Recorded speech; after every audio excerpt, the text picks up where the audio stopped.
বিরতির পর স্বাগত। রামকৃষ্ণ বিবেকানন্দ বিদ্যা মন্দিরের বার্ষিক পুরস্কার বিতরণী অনুষ্ঠান আজ অনুষ্ঠিত হয় আগরতলা টাউন হলে। বিদ্যালয়ের ছাত্রছাত্রীরা আজকের এই অনুষ্ঠানে উপস্থিত ছিলেন বিশিষ্ট সমাজসেবী রাজীব ভট্টাচার্য, নয় বনমালীপুর পুরমণ্ডলের সভাপতি সহ বিদ্যালয়ের শিক্ষক শিক্ষিকা। রামকৃষ্ণ বিবেকানন্দ বিদ্যা মন্দিরের বার্ষিক পুরস্কার বিতরণী অনুষ্ঠান আজ আয়োজন করা হয়েছিল আগরতলা টাউন হলে। বিভিন্ন সাংস্কৃতিক অনুষ্ঠানের মাধ্যমে আজকের এই অনুষ্ঠানের সূচনা হয়। তারপরই এক একে প্রত্যেকেই এই বার্ষিক পুরস্কার বিতরণ অনুষ্ঠানকে কেন্দ্র করে যে যার মতো করে বক্তব্য রাখেন। কি বলছেন বার্ষিক পুরস্কার বিতরণী অনুষ্ঠানকে কেন্দ্র করে উপস্থিত অতিথিগণ, শোনাচ্ছি।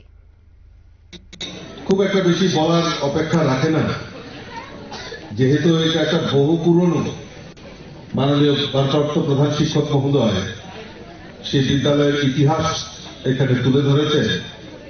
এবং আমি ব্যক্তিগতভাবে, যেহেতু আমারও এই এলাকার ছেলে, এই বিদ্যালয় সম্পর্কে অনেকটাই আমার কাছে ওয়াকিবহাল রয়েছে। এবং এই বিদ্যালয়ের নাম উচ্চারণের সঙ্গে সঙ্গে আমার খুব মনে পড়ে আমাদের রাষ্ট্রপতি পুরস্কারপ্রাপ্ত সদ্য প্রয়াত আমাদের পরেশ চক্রবর্তীর, স্বর্গীয় পরেশ চক্রবর্তীর কথা খুব মনে পড়ে। এবং ওনার যে অনুশাসন, কি সিম্পল ব্যক্তি ছিলেন, একটা ধুতি আর পাঞ্জাবের মধ্যে উনি থাকতেন, মানে অতি সাধারণভাবে উনি জীবনযাপন করেছেন।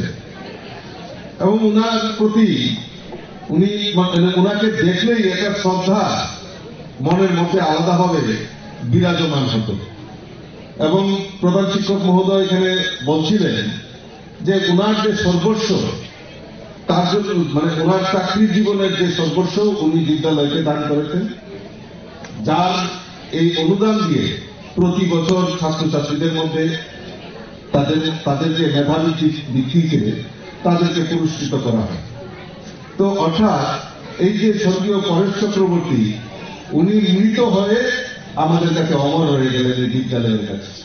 তো ওনার কাজের অবদান সম্পর্কে আমাদের প্রারম্ভিক ভাষণে আমাদের প্রধান শিক্ষক মহোদয় বলেছেন। তো আমিও সেটা জানি যে ওনার যে অবদান, সে অবদান পুরো সময় ভুলানো।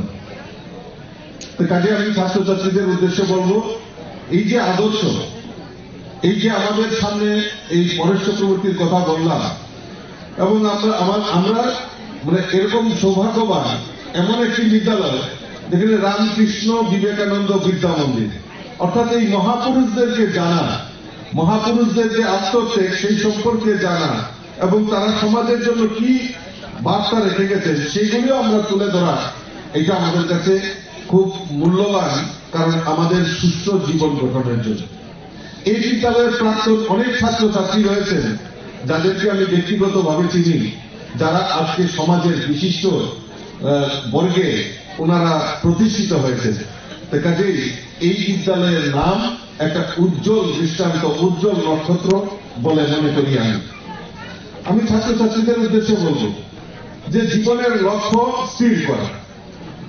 আমি জীবনে কি হতে চাই, আমি কি আগামী দিন আমার জন্য কি অপেক্ষা করছে, সেই লক্ষ্যটাকে স্থির করতে হবে। এখন হয়তো সেটা বোঝা যায় না, কিন্তু দিনকে দিন যখন আপনারা শুনলেন সমাজসেবী রাজীব ভট্টাচার্যের বক্তব্য। তিনি তুলে ধরেছেন আগামী দিনে এই বিদ্যালয়ের ছাত্রছাত্রীরা যেন এগিয়ে যায়। আজ টাউন হলে এক সুন্দর অনুষ্ঠানের মধ্য দিয়ে বার্ষিক পুরস্কার বিতরণ অনুষ্ঠানটি শুরু হয়েছে। প্রত্যেকের মধ্যেই ছিল উৎসাহ উদ্দীপনা। নিয়ে নিচ্ছি ছোট্ট একটি বিজ্ঞাপন বিরতি, সঙ্গে থাকুন।